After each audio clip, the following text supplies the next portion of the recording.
जाने का जादू बकोइले सोवतिया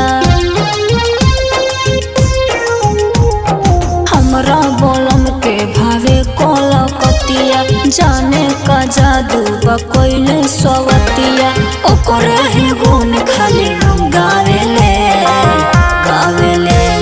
भइले सवांग परदेसिया सखी घरे नयावे रखले गाने हर कलकतिया कोबो घरे नयावेले म्यूजिक बाय निजु निर्मल। भइले सवांग परदेसिया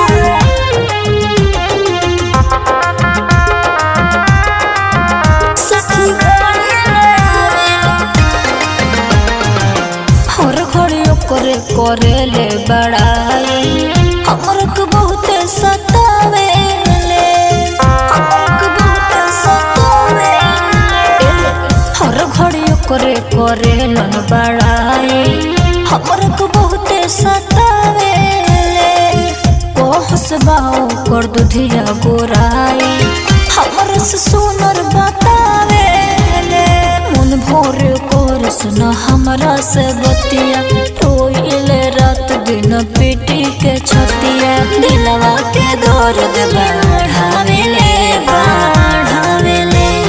भइले सवांग परदेसिया सखी घरे नयावेले रखल में हर कलकतिया सखी घरे नयावेले भइले सवांग परदेसिया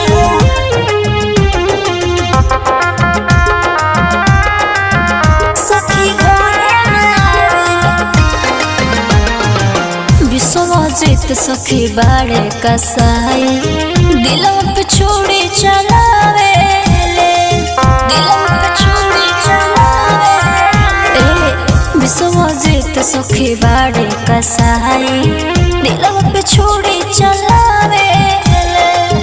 ओकरे मोहब्बत में गइले भुलाई